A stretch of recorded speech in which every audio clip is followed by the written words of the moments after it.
안녕하세요, 여러분. 편안하게 듣는 잠자리 동화 달콤 오디오북입니다. 행복한 하루 보내셨나요? 오늘도 이야기를 들으러 와주셔서 정말 감사합니다. 오늘도 재미있는 옛 이야기 들으시면서 편안한 밤 되시길 바랍니다. 구독과 좋아요도 부탁드려요. 오늘의 첫 번째 이야기 시작하겠습니다. 외동이의 장가 시험. 하늘나라의 옥황상제는 7 아들을 두었습니다. 그중 가장 귀여움을 받는 막내 아들은 개구쟁이였습니다. 옥황상제는 이 개구쟁이 막내 아들이 항상 걱정이었지요. 어느 날 막내 왕자는 꽃밭에서 나비를 잡으며 놀고 있었지요. 이 꽃밭은 옥황상제가 아끼는 꽃나무만 심어둔 곳으로 옥황상제는 일에 시달려 머리가 아프거나 피곤할 때 이곳에 나와 쉬곤 하였지요. 막내 왕자가 막 하얀 나비를 잡으려고 손을 내미는 순간 어디선가 파랑새 한 마리가 날아와 목화꽃에 앉았습니다. 그런데 파랑새의 몸무게를 이기지 못하고 목화꽃 잎이 파르르 떨어지고 말았지요. 옥황상제는 꽃잎이 다 떨어진 목화꽃을 보고 몹시 화를 내었습니다. 누가 이 꽃을 망가뜨려 놓았느냐? 옥황상제의 노여움이 너무 커서 신하들은 벌벌 떨며 숨도 제대로 쉬지 못하였습니다. 막내 왕자가 앞으로 나아가 무릎을 꿇고 아뢰었습니다. 아바마마, 소자가 파랑새와 숨바꼭질을 하다가 그만 발로 밟았습니다. 소자를 벌해 주옵소서. 옥황상제는 사랑하는 막내 아들을 벌을 줄 수가 없었지요. 그래서 파랑새만 지상으로 귀향을 보내기로 하였습니다. 파랑새 너는 왕자님을 잘 모시지 못했으므로 지상으로 귀향을 보낸다. 지상으로 내려가 인간들이 먹다 흘린 밥 찌꺼기나 쌀알 또는 징그러운 벌레를 잡아먹고 사는 참새 노릇을 하라. 파랑새는 목숨을 건진 것만으로도 다행스럽게 여겼습니다. 만일 왕자가 변명해 주지 않았다면 영락없이 죽음을 당했을 터이니 말이지요. 파랑새는 막내 왕자에게 이 은혜를 꼭 갚겠다는 맹세를 남기고 지상으로 귀향을 갔습니다. 그런 사건이 일어난 지 얼마 지나지 않아 또 옥황상제를 화나게 하는 일이 벌어졌지요. 막내 왕자가 좀 심심했던지 호랑이한테 업어달라고 졸랐습니다. 호랑이는 왕자님, 그러다 떨어지시면 큰일 납니다. 하고 거절하였지요. 그러나 개구쟁이 막내 왕자는 막무가내였습니다. 괜찮아. 내가 너의 귀를 꽉 잡고 있으면 떨어지지 않아. 어서 업어달란 말이야. 호랑이는 하는 수 없이 막내 왕자를 업고 뛰었습니다. 신난다. 더 빨리 달려봐. 왕자의 성화에 못 이긴 호랑이는 번개처럼 빠르게 뛰었습니다. 벌이 꿀을 따 가지고 돌아오다가 왕자의 얼굴에 부딪혔습니다. 아이고, 따가워라. 왕자는 호랑이 귀를 잡고 있던 손으로 뺨을 만졌지요. 그 바람에 왕자는 그만 호랑이 등에서 떨어지고 말았습니다. 왕자의 무릎에서 빨간 피가 솟았습니다. 옥황상제는 막내 아들의 상처를 보고 불같이 화를 내었지요. 저 호랑이를 당장 사형에 처하라. 아바마마, 호랑이가 싫다는 걸 제가 졸라서 그리 된 것이오니 제발 목숨만 살려주십시오. 막내 왕자는 울면서 애원을 했습니다. 옥황상제는 어쩔 수 없다는 듯 막내 왕자의 말을 받아들여 호랑이 너의 사형을 중지하겠노라. 다만 너를 고양이로 만들어 인간 세상으로 귀양을 보낼 터이니 인간 세상으로 내려가 쥐를 잡아먹으면서 살도록 하여라. 그리고 꿀벌 너는 왕자가 호랑이 귀에서 손을 놓게 한 장본인이니 파리로 만들어 인간 세상에 귀양 보내노라. 마지막으로 막내 너는 계속해서 말썽을 부렸으므로 너도 인간 세상에 귀양 보내 가난한 집 자식으로 태어나게 할 터이니 그리 알거라. 겨우 목숨을 건진 호랑이와 꿀벌은 막내 왕자에게 이 은혜를 꼭 갚겠다는 맹세를 하고 인간 세상으로 귀향을 갔습니다. 그날 밤 인간 세상의 신안군 장산면 마을에서 제일 가난하게 사는 김서방네 집에 한 아이가 태어났습니다. 김서방은 나이 50이 되도록 자식 하나 없이 두 내외가 날품을 팔아서 살아왔습니다. 그러다 늦게 아들을 얻은 것이지요. 두 내외는 비록 가난하게 살 망정 남에게 손에 끼치는 일, 남에게 욕을 얻어먹을 일이라고는 해오지 않았습니다. 김서방 내외는 온갖 정성을 다하여 아들을 길렀습니다. 비록 가난할 망정 대감네 외아들 못지않게 금이야 오기야 길렀지요. 아이는 무럭무럭 자랐습니다. 자랄수록 인물이 수려하고 빼어나게 총명하였지요. 그러나 돈이 없어 서당에 보낼 형편이 못 되었습니다. 외동이는 글 공부가 하고 싶어 서당 훈장네 집에 나무를 해다 주고 시간이 나는 대로 서당 아이들 어깨 너머로 글을 배웠습니다. 그렇게 어렵게 공부를 하는데도 다른 아이들보다 성적이 뛰어났습니다. 어느 날 서당 훈장의 심부름으로 큰 동네 이진산의 집에 갔습니다. 그런데 이 진산의 집 대문에 무슨 방이 붙어 있었지요.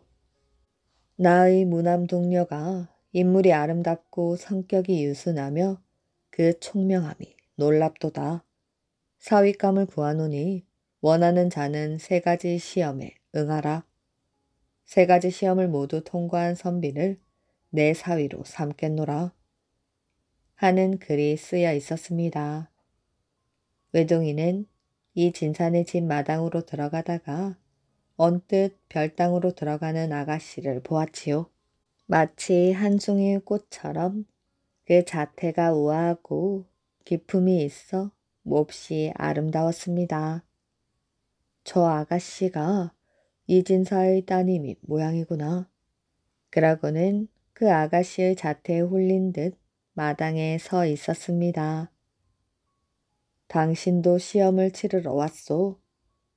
그는 누군가 말을 거는 소리에 비로소 제정신이 돌아왔지요. 아마도 시험을 치르고 돌아가는 총각들인 모양이었습니다. 모두들 풀이 죽어 있었어요. 외동이는 사랑채로 가서 훈장 어른의 심부름을 왔노라고 말하고 이 진사에게 인사를 했습니다. 일을 마치고 나오던 외동이는 자기도 시험을 치르고 싶다는 생각이 들어 다시 방으로 들어갔지요. 방에는 시험을 치르러 온 총각들이 6명이나 앉아 있었습니다. 이 진사는 빨간 주머니를 총각들에게 하나씩 나누어 주었습니다. 이 주머니 속에 첫 번째 문제가 들어있다. 그 답을 내일 이 시간까지 가져오도록 하라. 그 다음에 2번째 문제를 주겠다. 외동이도 주머니 하나를 받아 들고 왔습니다. 집에 와서 주머니를 열어보니 세상에서 제일 좋은 꽃을 한 송이 가져오라는 글이 써 있었지요. 세상에서 제일 좋은 꽃이라. 외동이는 골똘히 생각하였지요. 밤새워 생각해도 알 수가 없었습니다. 다음날 날이 새고 꽃을 가져가야 할 시간이 다가오는데도 생각이 떠오르질 않았습니다.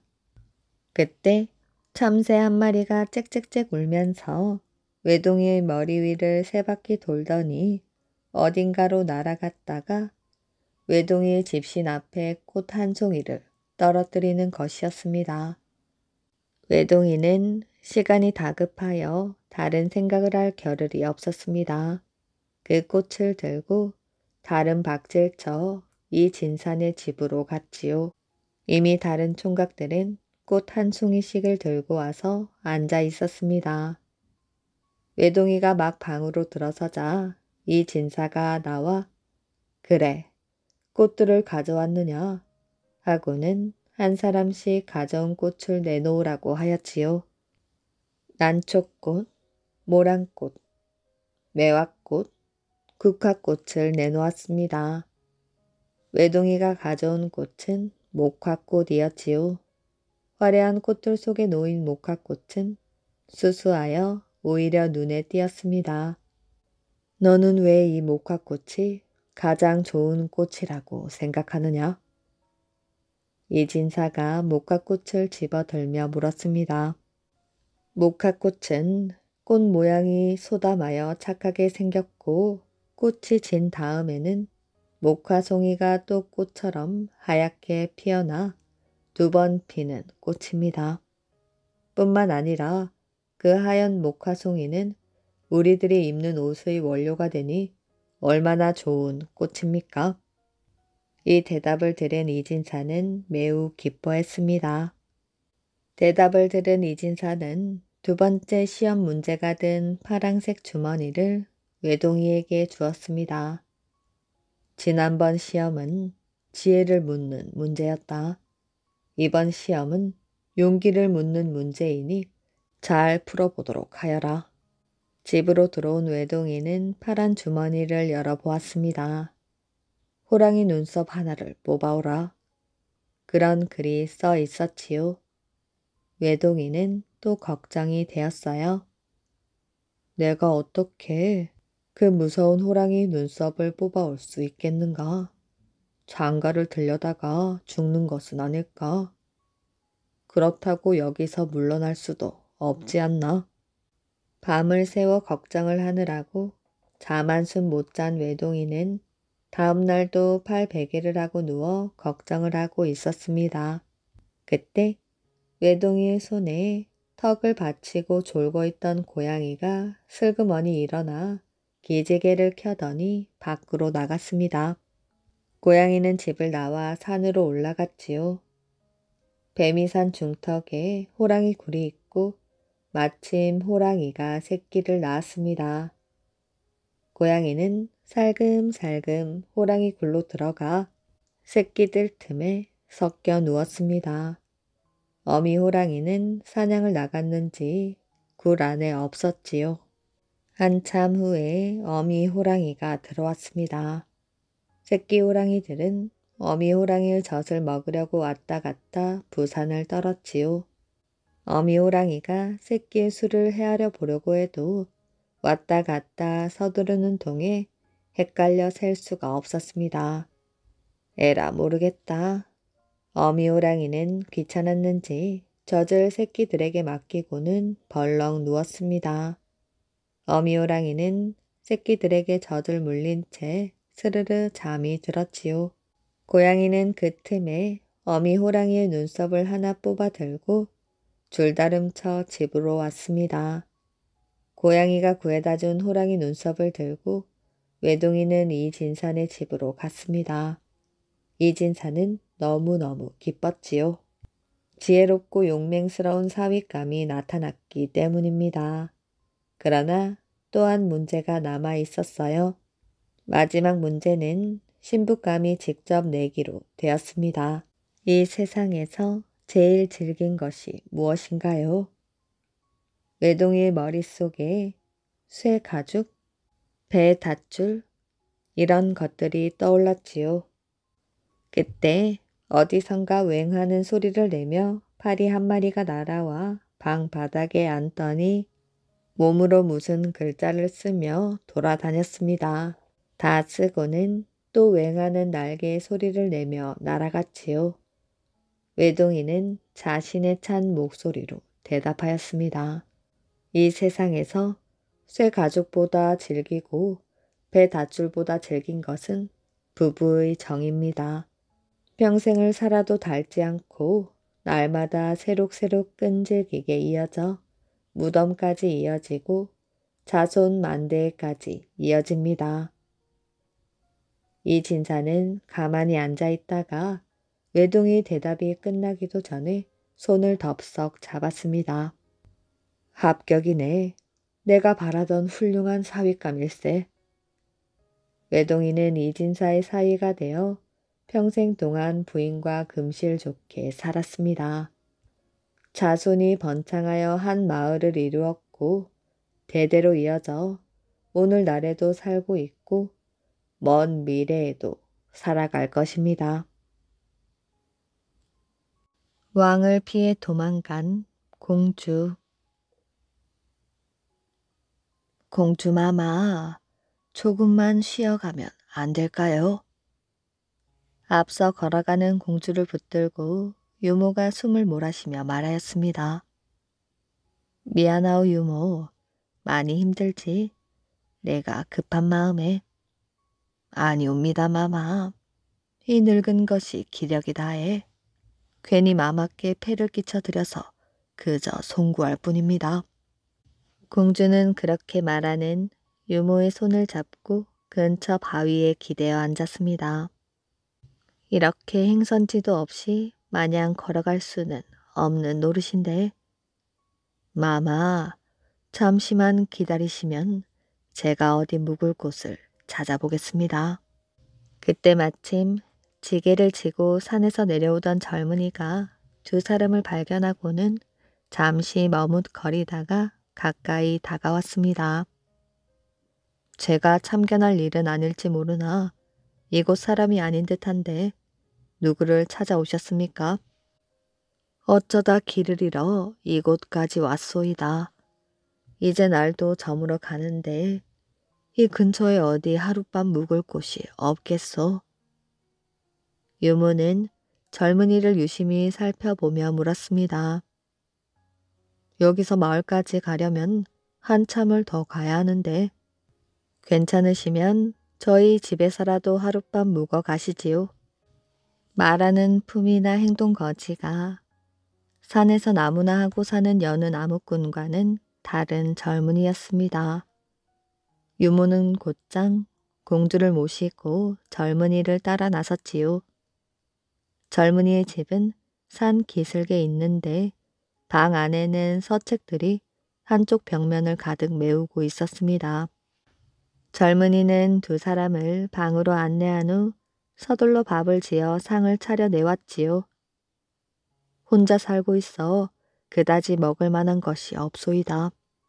부족하지만 한 끼 허기를 면하는 데는 도움이 될 것입니다. 공주와 유모는 새벽부터 제대로 먹지도 못하고 사람들이 눈을 피해 한양에서 이곳 속리산까지 종일 걸어왔는지라 밥 한 그릇을 맛있게 먹어 치웠습니다. 고맙습니다, 도련님. 보아하니 이런 산골에 사실 분은 아닌 듯한데 어찌 이런 산중에 혼자 살고 계신지요? 그리 보이십니까? 실은 제 조부님이 함자가 김자 종자 서자이십니다. 지금은 임금에게 억울하게 죽임을 당하셨지요. 그는 어린 임금 단종을 보호하려다 아들과 함께 세조에게 무참히 죽임을 당한 김종서 대감의 친손자였지요.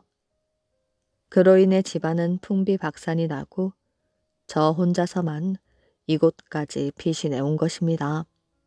젊은이의 말에 공주는 입술을 꼭 깨물며 눈물을 흘렸습니다. 아버지, 이 많은 업보를 어찌하시렵니까? 그 모습을 본 젊은이는 의아한 듯 물었습니다. 제가 무슨 잘못이라도 했나요? 갑자기 왜 눈물을 흘리시는지? 공주의 눈물을 닦아주던 유모는 그제야 속사정을 말하였습니다. 실은 이분이 공주마마이십니다.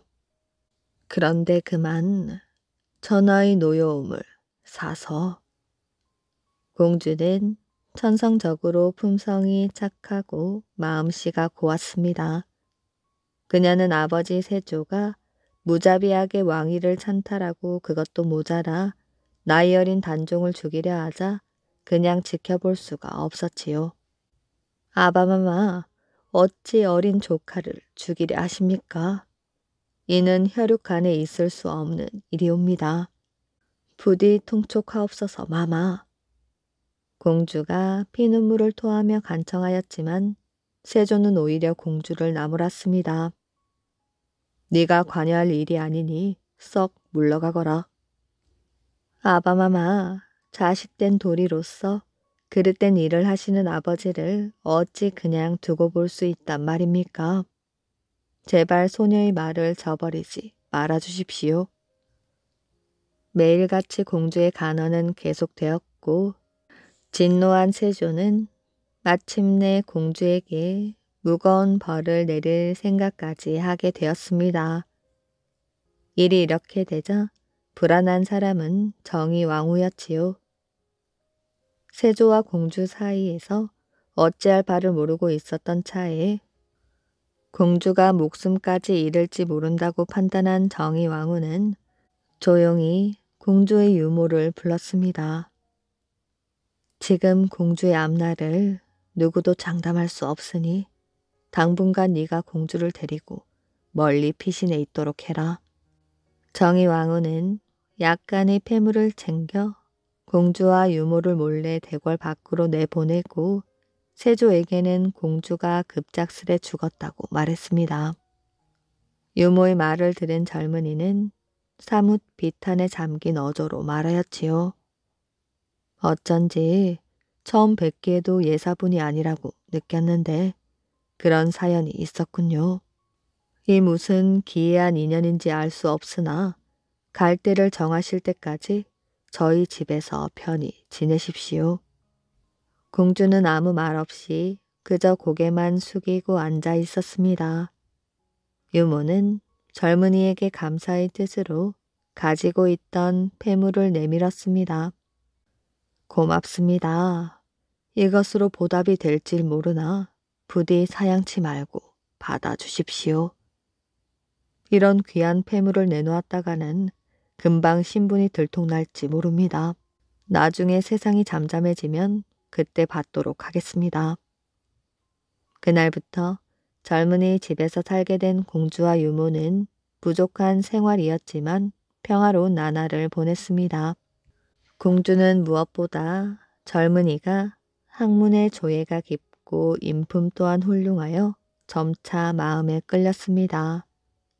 젊은이 역시 공주의 심성에 끌려 그녀를 마음에 두고 있었지요. 이를 눈치챈 유모의 주선으로 어느 날 두 사람은 정화수 한 사발을 떠놓고 조촐하게 남아 혼례를 치렀습니다. 세월이 지나고 슬아의 자식도 생겨나고 세상도 조금씩 평화로워짐에 따라 젊은이는 유모가 갖고 있던 폐물을 팔아 집과 땅을 장만하여 농사를 지으며 그럭저럭 편하게 지낼 수 있게 되었습니다. 그러던 어느 날 마님, 마님. 유모가 성급히 대문 안으로 뛰어들어오며 소리쳤지요. 무슨 일이요? 어찌 그리 급하게 뛰어오시오? 내일 전하께서 이곳을 지나가신다 합니다. 공주는 가슴이 철렁 내려앉았습니다. 몇 년을 죽은 목숨으로 살아왔지만 부모에 대한 그리움은 날이 갈수록 가슴에 사무치고 또 사무쳤던 것입니다. 다음날 공주는 먼 발치에서 남아 아버지의 모습을 보려고 대문 안에 몸을 숨기고 문틈으로 밖을 내다보고 있었습니다. 이윽고 저 멀리서 천천히 여가의 행렬이 다가왔지요.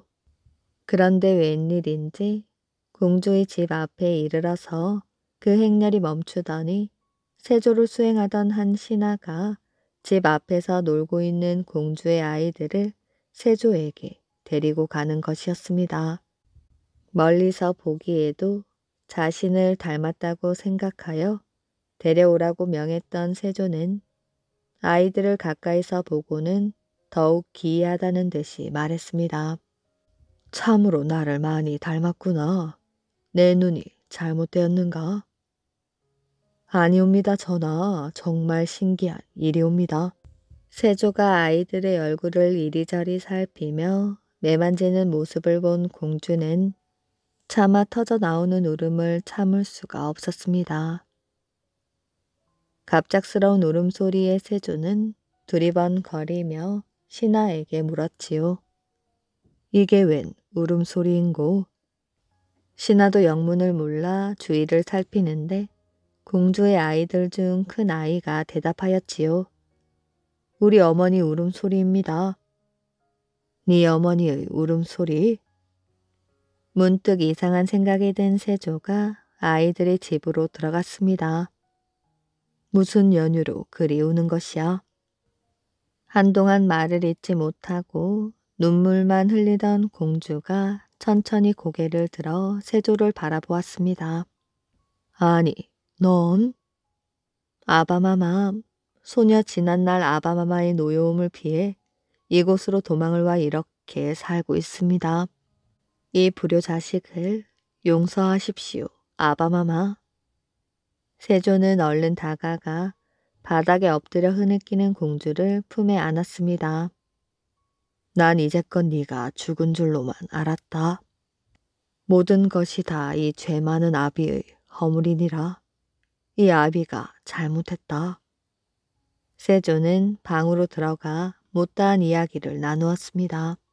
그래, 이 아이들의 아비는 누구냐? 공주는 잠시 망설였으나 아이들의 아버지를 속일 수 없는 노릇이었지요. 옛날 정승을 지내던 김종서 대감의 손자이옵니다. 지금은 잠시 집을 비웠습니다. 세조는 뜻밖에도 담담하게 말하였지요. 그 정도 제목이면 훌륭한 부마를 얻은 셈이다. 내 한양으로 올라가 너희를 부를 터이니 이제부터 나와 함께 지내자꾸나. 세조는 공주의 손을 부여잡고 따뜻하게 말하였습니다. 밤늦게 집으로 돌아와 공주에게서 낮에 있었던 일을 전해들은 남편은 잠시 생각에 잠겼다가 자리에서 벌떡 일어났습니다. 부인, 이제 와서 한양에 가본들 누가 나를 반겨주겠소? 조정은 여전히 지난날의 반정 공신들이 세력을 잡고 있소. 지금 내가 나선다면 공연히 문제만 일으킬 뿐이요. 내일 당장 대궐에서 사람들이 온다면 아니 갈 수도 없을 터인데 그 전에 우리가 먼저 이곳을 떠납시다. 세상의 일이란 어느 누구도 앞날을 장담할 수 없다는 것을 잘 알고 있는 공주였기에 조용히 남편을 따라 짐을 꾸리기 시작하였지요. 다음 날 이른 새벽 공주는 남편을 따라 아이들과 함께 먼 길을 떠났습니다. 물 건너가는 스님. 옛날 어느 산골에 커다란 절이 있었습니다. 하루는 어느 상좌가 바깥에서 뛰어 들어오며 숨찬 소리로 스님을 급히 불렀습니다. 까치가요, 절 문 밖 큰 대추나무에다 집을 짓는데 웬 옷비녀를 갖다 끼워요. 스님이 이상하게 여겨 나가보니 상자는 올라가서 옥비녀를 꺼내라고 깨었습니다. 그래서 스님은 까치 집을 한참 쳐다본 후 신과 버선을 벗어놓고 손에 침을 바르더니 대추나무를 올라가기 시작하였지요. 스님이 까치 집까지 올라가는 걸 보던 상자는 소리쳤습니다. 저것 보셔요. 우리 스님이 까치 새끼를 꺼내 생으로 뜯어 잡수시네요. 하며 절이 떠나갈 듯 고함을 쳤습니다. 절 안의 스님들이 일제히 쳐다보니 대추나무 위에 있던 스님이 당황하여 급히 내려오다가 가시에 온몸이 찢겨 피투성이가 되었습니다. 다른 스님들에게 변명을 한 후 그 스님은 부끄럽기도 하고 분함을 못 참아 상자를 끌고 들어가 실컷 때려 주었습니다. 그러나 이 상자는 원래 장난을 잘 쳤으므로 또 골려줄 방법을 생각하였지요. 때는 가을이었습니다. 어느 날 상자가 절 아래 있는 동네에서 돌아와 스님 곁에 앉으며 은근히 말을 꺼냈습니다.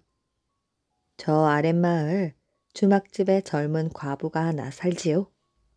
제가 절로 오려니 과부가 불러서 무슨 일인가 하고 갔더니 절 근처 많은 감나무에 열린 감을 혼자만 잡수냐고 물어요. 그래서 대답하길 스님이 그럴 리가 있나요? 스님도 잡수시고 다른 사람도 나눠줍니다 하였지요. 그랬더니 과부 말이 스님께 여쭙고 좀 얻어달라고 합니다. 그래? 그럼 먹을 만큼 따다 주려무나. 그리하여 상자는 만족한 듯 좋은 감을 골라서 따 가지고 내려갔습니다. 그 과부는 굉장한 미인이라 탐내지 않는 사람이 없었지요. 스님도 과부를 은근히 생각하는 눈치였습니다. 그 여자는 겉은 꽃 같으나 속은 얼음과 같이 찬 천하 미인이지. 감히 말을 해본 사람도 말소리를 들어본 사람도 없는데 감을 맛보자는 것은 나와 통하자는 것이 아닐까? 스님은 속으로 중얼거리며 마음을 조였습니다. 얼마 후 상자가 웃으며 들어왔어요. 스님, 감을 가져다 주었더니 어찌나 좋아하는지 모르겠어요. 그런데 그 과부가 또 하는 말이 있어요. 무슨 말이더냐? 저 불당의 옥병은 스님이 혼자 잡수냐고 물어요. 그래서 모두 나눠 먹는다고 했지요. 대답을 잘하였구나. 그랬더니 스님께 여쭙고 그것을 좀 갖다 달라고 하지 않겠어요? 상자는 스님이 허락이 떨어지자 불당으로 들어갔습니다. 그리고는 불상 앞에 고이 놓은 옥병을 전부 거두어 가지고 마을로 내려갔지요. 스님은 과부를 생각하며 상자가 오기를 고대하였지요. 그러던 중 저편에서 상자가 오다가 스님하고 부르고는 절 뒤로 뛰어갔습니다. 스님이 초조하게 쫓아가니 상자는 뒷간으로 들어갔지요. 스님은 걸음을 멈추고 상자가 나올 때만 기다렸습니다. 이윽고 상자가 나오며 아이고 똥 쌀 뻔했네 하고 말하였지요. 스님은 자기가 뛴 일이 분하여 어찌된 일이냐고 물었더니 상자는 왜 여길 오셨느냐고 했습니다. 네가 뛰어오길래 영문도 모르고 왔지. 소생은 여기까지 올라오시라는 게 아니라 말씀을 전하려다 뒤가 급해서 뛰었습니다. 그러면 말이라도 하고 오지. 과부가 뭐라더냐? 과부 말씀 하지도 마셔요. 제가 갔다가 맞아 죽을 뻔했어요. 병을 갖다 놓고 얘기를 하려는데 과부의 아버지가 술에 취해서 작대기로 때리며 무슨 중놈이 고약한 짓을 하려고 이곳에 왔느냐고 하잖아요. 얻어맞고 뒷곁으로 뛰어오는데 과부가 쫓아오며 이틀 뒤에 오라고 했습니다만 다시는 못 가겠습니다. 맞아 죽으려고요. 스님은 후일 다시 오란 말에 정신이 번쩍 들어 상자를 자기 방으로 데리고 들어가서 돈을 주고 달래며 호감을 사느라고 애를 썼답니다.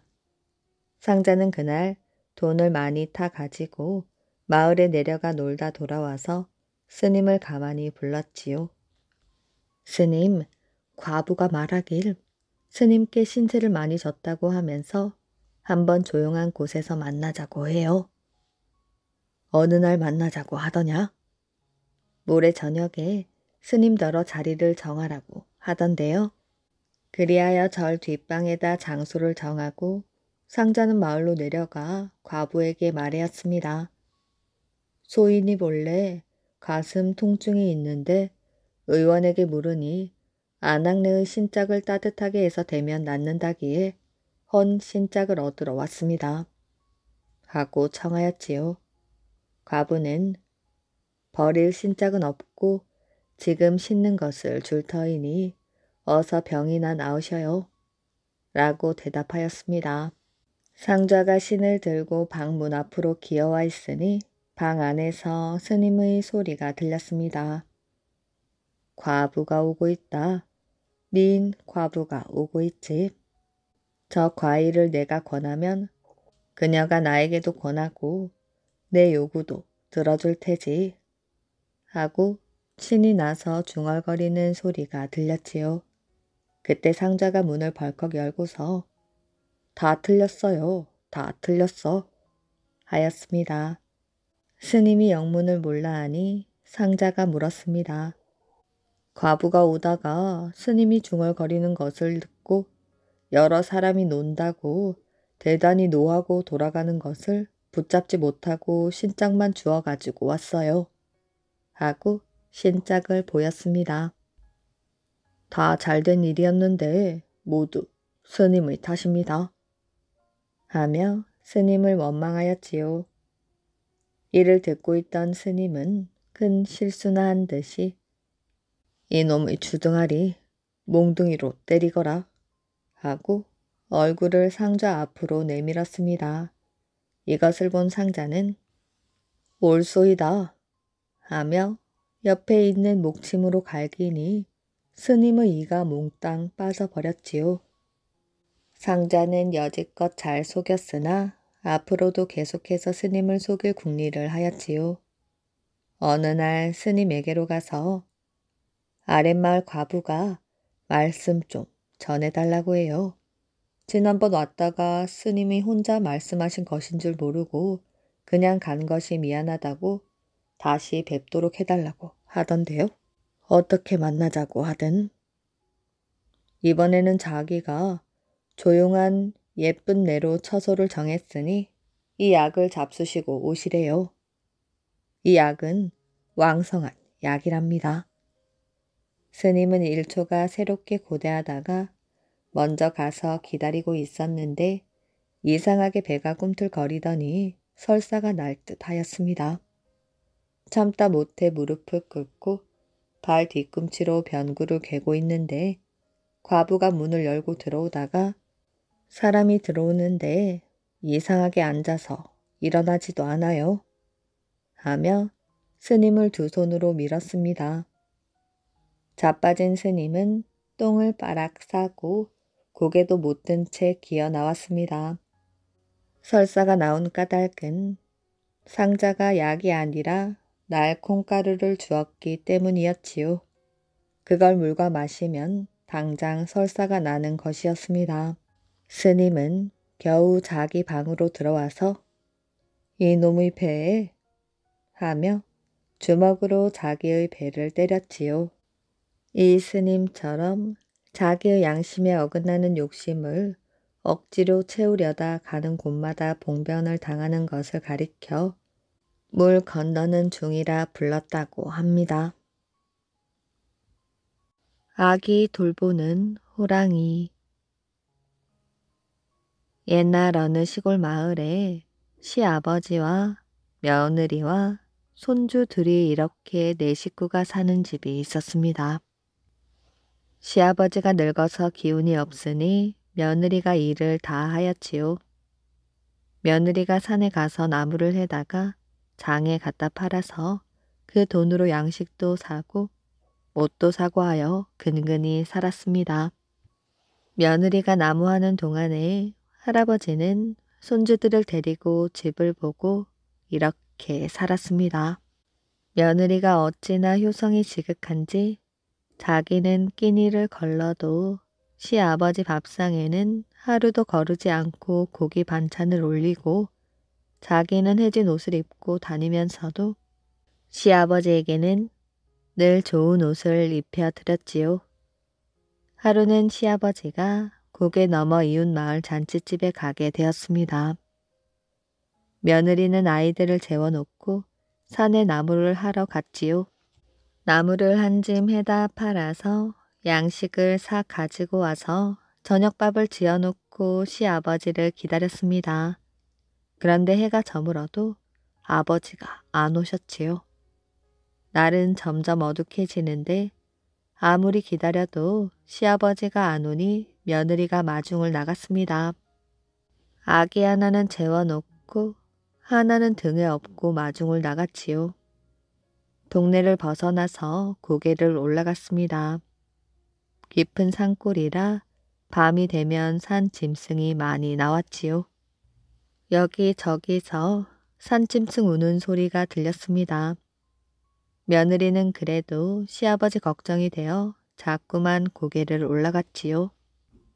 한참 올라가 보니 길가에 시아버지가 쓰러져 있는데 그 옆에 커다란 호랑이가 서 있었습니다. 가만히 보니 시아버지는 잠을 자고 있었지요. 그런데 호랑이가 세상 모르고 자고 있는 시아버지를 꼬리로 툭툭 치고 있는 게 아니겠어요. 며느리는 깜짝 놀랐습니다. 저 호랑이가 우리 아버님을 깨워서 잡아먹으려고 저러나 보다. 저러다가 아버님이 깨어나시면 호랑이에게 잡아먹히겠구나. 이를 어쩌지? 며느리는 마음이 바쁜 나머지 무서운 것도 잊어버리고 호랑이 앞으로 달려갔습니다. 호랑이에게 빌었지요. 호랑아, 제발 우리 아버님을 살려다오. 호랑이에게 한참 빌다 쳐다보니 호랑이가 며느리를 보고는 어흥하고 크게 울었습니다. 그러더니 고개를 돌려 잠들어 있는 시아버지를 한번 보고 또 고개를 돌려 며느리를 한 번 보고 그랬지요. 저 호랑이가 누구를 잡아먹을까 궁리를 하느라고 저러는가 보다. 차라리 내가 잡아먹히는 게 낫지. 며느리가 이렇게 생각하고 호랑이 앞으로 한 걸음 한 걸음 다가갔습니다. 그런데 다시 생각해 보니 여기서 제가 죽으면 시아버지는 누가 모시고 가느냐 말이지요. 어서 시아버지를 모시고 가긴 가야겠고 호랑이는 시아버지 앞에 떡 버티고 서서 꼼짝을 하지 않으니 어떻게 하는 수가 없었습니다. 며느리는 마음이 더 바빠져서 그냥 냅다 호랑이 옆을 지나가 시아버지를 번쩍 들어안았습니다. 그런데도 호랑이는 어흥하고 크게 울 뿐 달려들지는 않았지요. 며느리는 정신없이 시아버지를 안고 산길을 달려 집으로 돌아왔습니다. 그런데 집에 와서 정신을 차리고 보니 등이 허전하였지요. 등에 업은 아기가 없었습니다. 하도 정신없이 허둥대느라고 등에 업은 아기가 떨어지는 것도 몰랐지요. 며느리는 그만 하늘이 무너지는 것 같았습니다.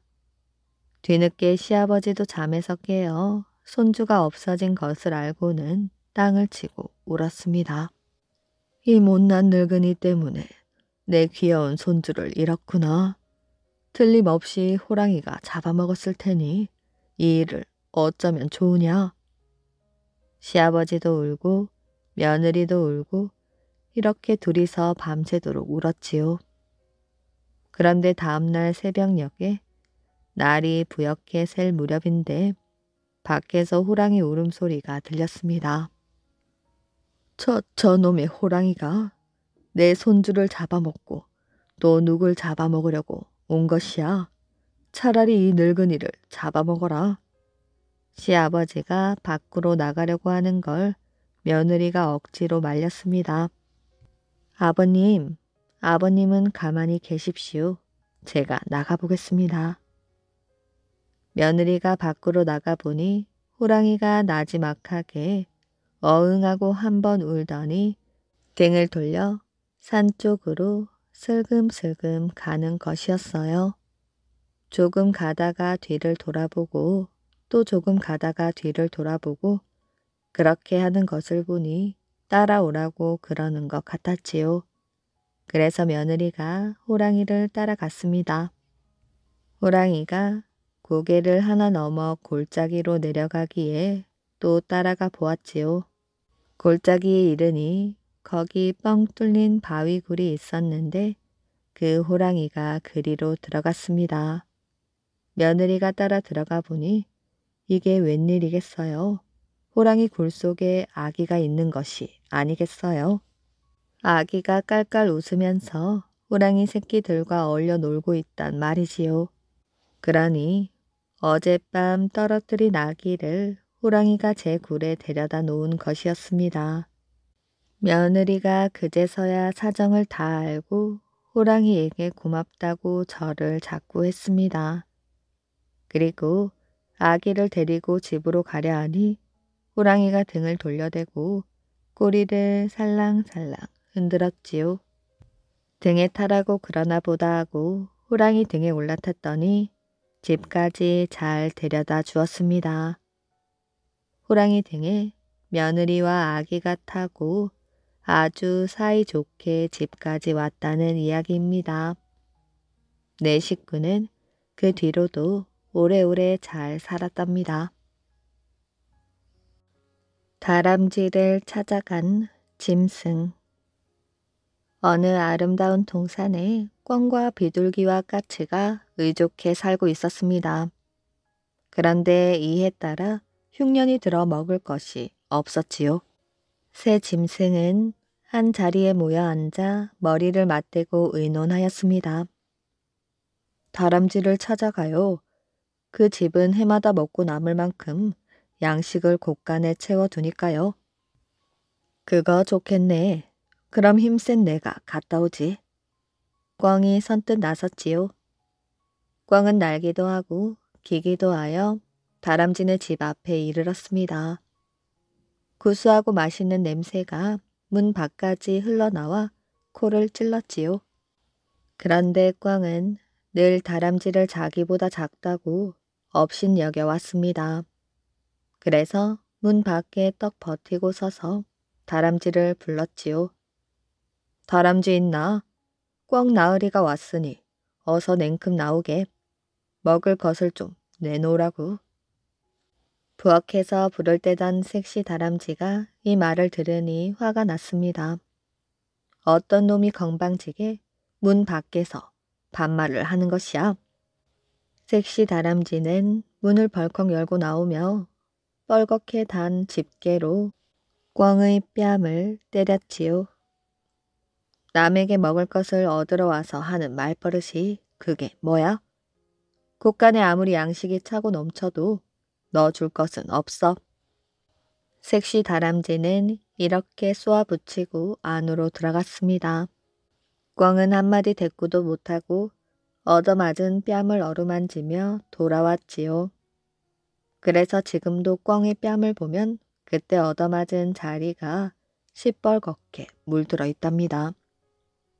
이렇게 되자 이번에는 비둘기가 다람쥐네를 찾아갔지요.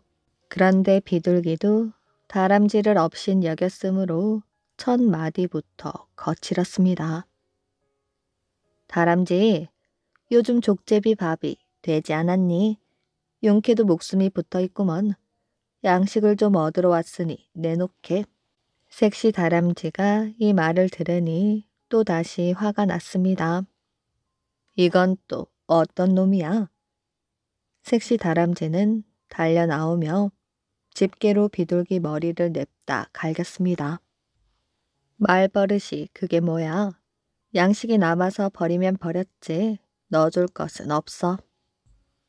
이리하여 비둘기도 아픈 머리를 싸쥐고 그냥 돌아섰습니다. 그래서 지금도 비둘기의 머리를 보면 그때 얻어맞은 자리가 시퍼렇게 멍들어 있답니다. 이번에는 까치가 떠났지요. 까치는 자기보다 몸집이 크건 작건 그리고 나이가 많건 적건 남을 깔보는 일이 없고 늘 누구든 존중해 주었습니다.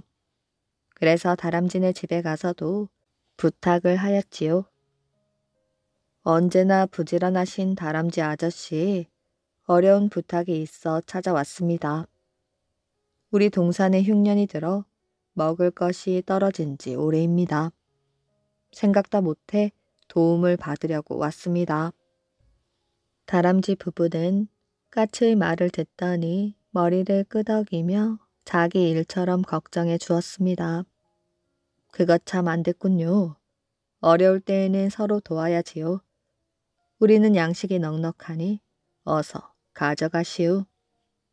배가 몹시 고플 텐데 오신 김에 함께 저녁이나 드십시다. 남편 다람쥐가 까치를 방으로 데리고 들어갔습니다. 그들은 손님에게 정성껏 음식을 대접하였지요. 이윽고 섹시 다람쥐가 양식 자루를 가져다 주며 말하였습니다. 손님처럼 말씨가 곱고 예절이 바른 분에게는 무엇이든 다 드리고 싶답니다. 그리하여 까치는 양식 자루를 쥐고 집으로 돌아갔습니다. 어린 목수 이야기.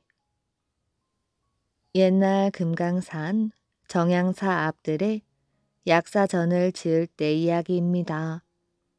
관가를 등에 업고 언제나 세도가 등등한 정양사의 늙은 스님이 아랫마을 농부들을 찾아가서 당장 약사전을 짓는 일에 나오라고 으름장을 놓았지요.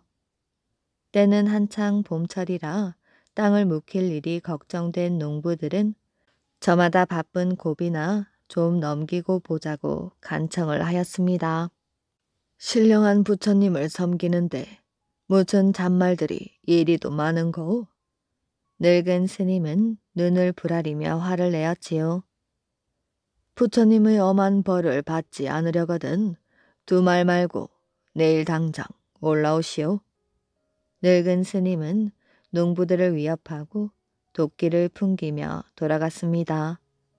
다음 날 아침 늙은 스님은 절 마당을 서성거리며 아랫마을 농부들이 나타나기를 기다리고 있었습니다. 그런데 그때 귀엽게 생긴 아이가 목수 행장을 짊어지고 정양사 앞들로 걸어 들어온 것이지요. 여기엔 무슨 일로 온 것이야? 저희 마을 어른들에게 약사전을 지으라 했다기에 그 일을 제가 맡아 하려고 왔습니다. 뭐라고? 어른들은 모두 어디 가고 네가 온 것이야? 늙은 스님은 괘씸하다는 생각이 들어 금세 눈살을 찌푸렸지요. 한창 밭을 갈고 씨를 뿌려야 할 어른들이 어떻게 짬을 낼 수가 있겠습니까? 제가 마을 어른들 대신해서 약사전을 지을 것이니 어서 일감이나 주십시오. 늙은 스님은 그만 어처구니가 없어 호령을 하였습니다.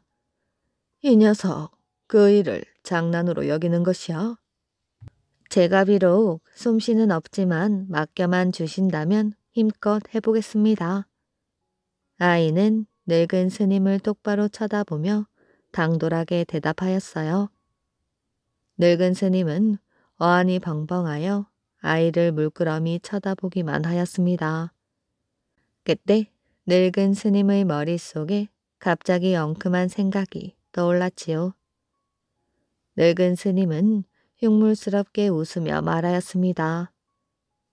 네 뜻이 그렇다면 어디 한번 해보거라. 하지만 약사전을 짓지 못할 때에는 부처님께 아뢰어서 너희 마을 땅을 몽땅 우리 절의 땅이 되게 할 것이다. 그래도 좋으냐? 좋습니다. 마음대로 하세요. 아이는 눈썹 하나 까딱하지 않고 서둘러 목수 행장을 풀어 놓았습니다. 그런데 웬일인지 아이는 다음 날부터 아침 일찍 일어나 어디론가 갔다가는 해질녘이 되어서야 돌아오곤 하였지요. 늙은 스님은 그만 어이가 없어 아이를 불러들여 따졌습니다. 넌 어째서 약사전을 지을 생각은 않고 그렇게 밖으로 쏘다니기만 하는 것이야? 그러자 소녀는 싱글벙글 웃더니 참 좋은 경치도 있더라며 늙은 스님에게 자기와 함께 내일 백운대에 가보지 않겠냐고 말했습니다. 이 녀석이 어디서 허튼 수작이야? 늙은 스님은 버럭 화를 내었어요. 하지만 다음 날에도 또 그 다음 날에도 아이는 여전히 밖으로 나다니기만 하였습니다. 그러자 절의 여러 스님들 사이에서 이런저런 이야기가 흘러나왔지요. 철없는 아이에게 큰 절간을 짓게 허락해 준 것이 잘못된 일이라고 하는 스님도 있었고, 약사전은 짓지 못하게 되었어도 농부들의 땅을 몽땅 빼앗게 되었으니 오히려 화가 복이 된 격이라고 좋아하는 중들도 있었습니다. 이런 말이 오가는 것을 알기라도 한 듯 다음 날부터 아이는 아무데도 나가지 않고 마당에서 일만 하였지요. 그런데 소년이 하는 일이란 아름드리 나무를 하루 종일 토막내는 것이었습니다. 며칠 뒤 아이는 자기가 잘라놓은 나무 토막을 세어보기 시작하였어요. 한참 개수를 세고 난 소녀는 머리를 한번 갸웃하더니 다시 세어보는 것이었습니다. 늙은 스님이 나무 토막은 왜 자꾸 세어보느냐고 물었지요. 그러자 아이는 나무 토막 하나가 없어졌다면서 주위에 도적이 있는데 어떻게 훌륭한 집을 지을 수 있겠느냐고 말하였습니다. 그러자 곁에 서 있던 젊은 스님이 나무 토막을 자기가 치워 놓으라며 가져왔지요. 아이가 아무 생각 없이 나무만 자꾸 자르는 것 같아서 목침감으로 슬며시 하나를 감추어 두었던 것입니다.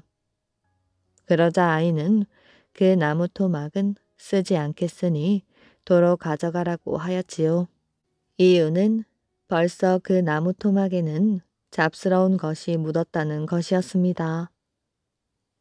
아이가 그저 아무 생각도 없이 나무를 토막 내는 줄로만 알았던 늙은 스님은 그제야 새로운 눈으로 아이를 쳐다보았습니다. 그 나무 토막이 없어도 집이 될 수 있으니 걱정 마십시오. 아이는 이렇게 말하고 나서 쌓아놓은 나무 토막 더미 앞으로 다가갔어요. 그리고 부지런히 나무 토막들을 하나씩 들어 올려 놓았는데 놀랍게도 아이가 주워 올리는 대로 크고 작은 토막들이 제자리에 딱딱 들어맞는 것이었습니다. 이렇게 하루 사이에 약사전을 세웠는데 젊은 스님이 치웠던 나무 토막은 끝내 쓰지 않았습니다. 그런데 그 한 토막을 쓰지 않았다는 것을 누구도 알아차릴 수 없을 정도로 빈틈없이 맞물려 놓았지요. 약사전을 다 지은 다음 칠까지 하고 나니 구조와 수법이 특이할 뿐 아니라 아름답고 정묘하기가 이를 데가 없었습니다.